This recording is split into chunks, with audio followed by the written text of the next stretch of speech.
No school today, it says. No, no school today, or tomorrow, or next week, or next month, or for a long time to come. No school in France, or Holland, Belgium, or Italy, Germany, or Burma, China, or the Philippines, and no food, or water, or medicine, or clothing. No place to get warm, and no place to sleep. For these are refugees, everywhere a byproduct of war and a problem for Allied armies. As uncontrolled civilians, they inevitably interfere with our military operations. Therefore, it is an imperative necessity that they be controlled. And it's the job of the military police to see that this control is maintained. In some countries, in some cases, the refugees will have to be confined to the area of their homes. Others may have to be evacuated to the rear. In any case, their control will be under the supervision of the theater commander. Full use of local agencies is made whenever possible, in cooperation with the military police. As unidentified individuals, some of these refugees may be criminals, hostile sympathizers, or enemy agents.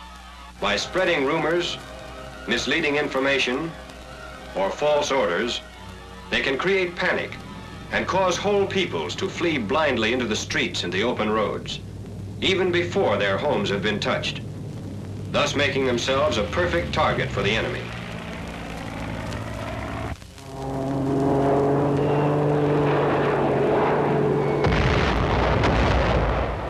Just as it happened here over France, so it happened over China.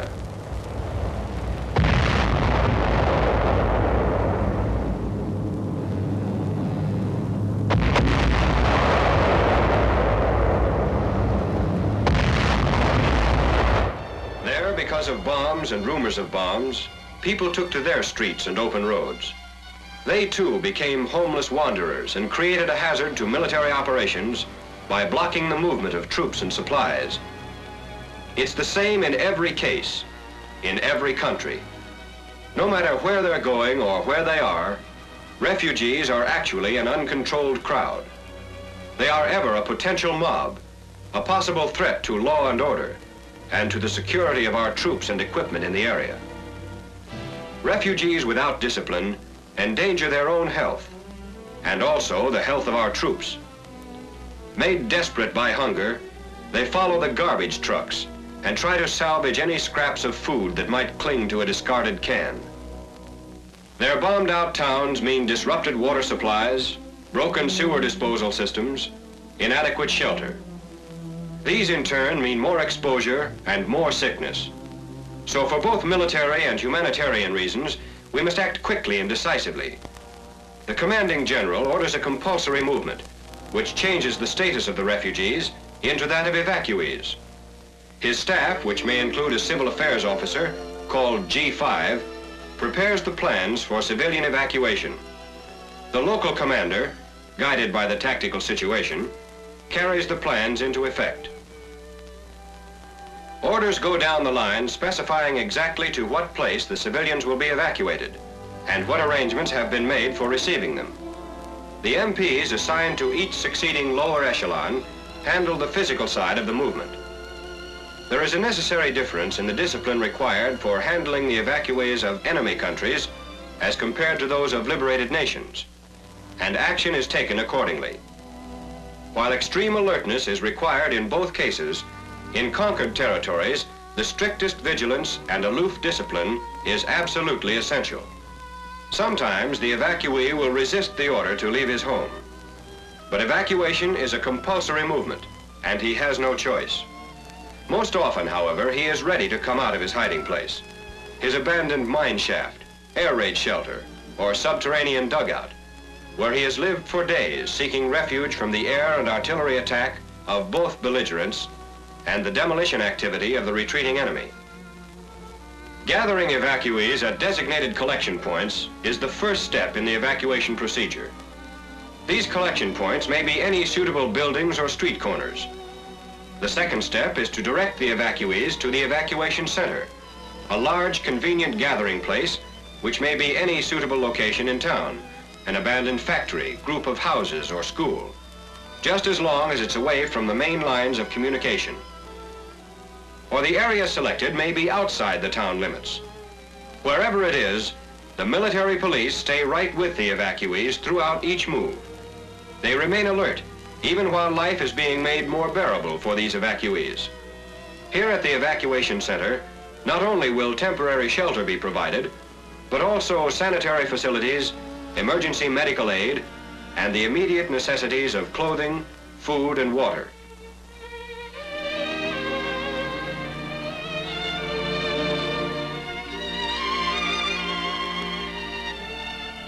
These material requirements will be furnished whenever possible from civilian sources and captured enemy supplies.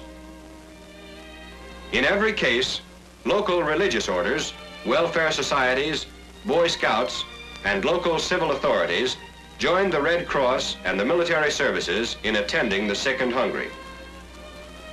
This evacuation center is the place for immediate aid and temporary shelter, and it will remain as such only until the third step can be arranged, transporting the groups back further to an evacuation area, a more permanent.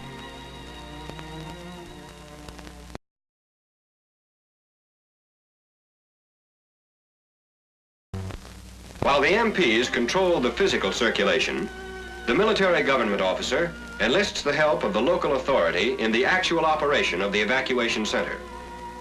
They contribute advice on the number of people to be evacuated, they help make records on each evacuee, and they interpret orders when any difficulty exists between the civilian population and military authorities.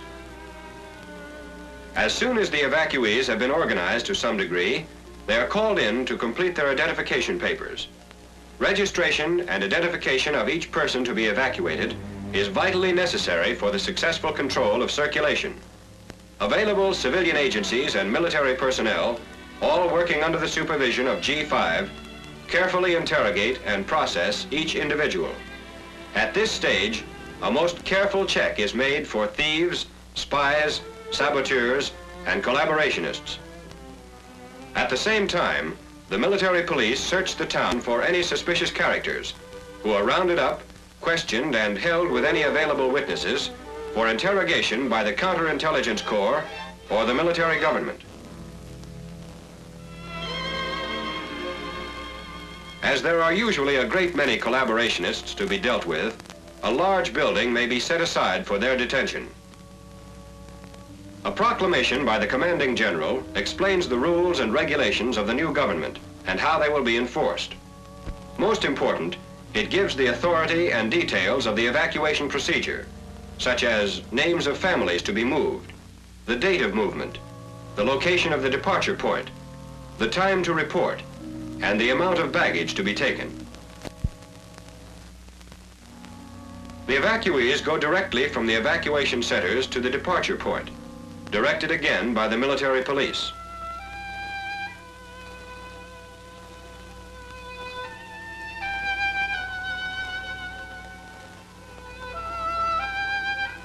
All available civilian means of transportation are used, but often fast-moving Army vehicles must be relied upon to do the job. An interpreter will be appointed to act as leader in each vehicle for the duration of the trip. He is advised of the plans for the entire movement, the details of protection, feeding, medical attention and inspection, sanitary arrangements, route to be followed, and the final destination. These plans, worked out ahead of time by the staff of the commanding general, are coordinated with the plans of the tactical command, so as not to allow congestion of the roads in the area. And particular care is made that slow-moving vehicles are directed to proceed on less important side roads. In some cases, evacuation by train, wholly or in part, may be preferable and even necessary, or in other cases, evacuation by ship may be advisable. Here, the procedure is the same as by land. The movement is guided by the military police. No matter what means of transportation is used, the ultimate destination of any compulsory movement is the evacuation area, which most often is another town further to the rear.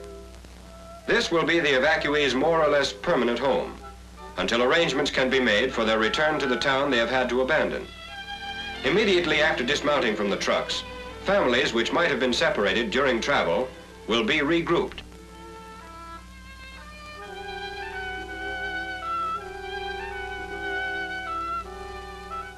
Then together they will go to the billeting officer, who will make every effort to house them as one unit, under one roof.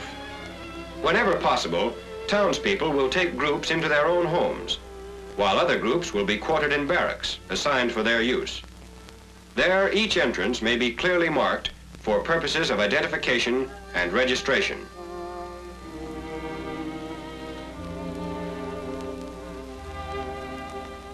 For the first few days, foodstuffs may have to be furnished by the Army from captured enemy supplies or local resources. If so, meals are prepared in community kitchens by the evacuees themselves. Then later, as the people get settled, they are given ration books so that individual families can draw their own separate rations and be able to cook for themselves. But ultimately, they must become self-sufficient and earn their keep in order not to burden the inhabitants of their foster town. Miscellaneous jobs of all sorts keep most of them busy and provide them with a decent livelihood and a chance to regain their self-respect. Some of them may require hospital care, provided by the local relief agencies. But all of them, for the duration of their stay here, are under recognized and established authority. And the duration of that stay may be a week, or a month, or even a year. But as soon as it's possible for them to return to their homes, their repatriation will take place. This movement, too, will be thoroughly supervised. And of course, it will almost always be very willingly undertaken.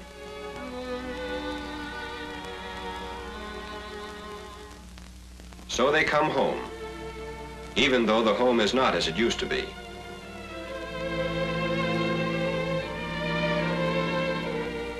Here in liberated areas, they are bringing home their same few possessions, and a few new ones, like a smile and a new hope.